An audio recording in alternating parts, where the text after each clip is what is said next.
ইয়াদিলু সিয়ামাহু কাসিয়ামি সানা, প্রত্যেক দিনের রোজার মর্যাদা আল্লাহ তাআলার কাছে 1 বছরের রোজার সমান।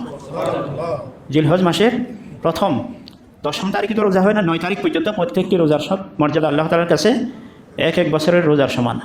বিশেষত 9 তারিখের রোজা ইয়াদিলু বিসিয়ামি সানাতাইন, 2 বছরের রোজার সমান। ওয়া কিয়ামে লাইলাতিন মিনহা কা কিয়ামে লাইলাতিল কদর, এবং ওই 10 রাতের প্রথম 10 রাতের মর্যাদা, ইবাদতের মর্যাদা আল্লাহ তাআলার কাছে লাইলাতুল কদরের মতো, লাইলাতুল কদরের মতো। উলামায়ে কেরামগণ বলেন, এমনকি রমজানের শেষ 10 দিনের চাইতে আল্লাহ তাআলার কাছে জিলহজ মাসের 10 দিনের মর্যাদা আরও বেশি।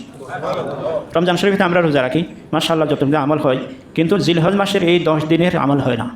রাসূলুল্লাহ সাল্লাল্লাহু আলাইহি ওয়াসাল্লাম এবং সাহাবায়ে কেরাম রাদিয়াল্লাহু তাআলা আনহুমগণ এবং আমাদের পূর্ববর্তী সমস্ত নেককার মানুষেরা জিলহজ মাসের এই 10 দিনকে বেশি ইবাদতের মাধ্যমে বেশি মূল্যায়ন করতেন।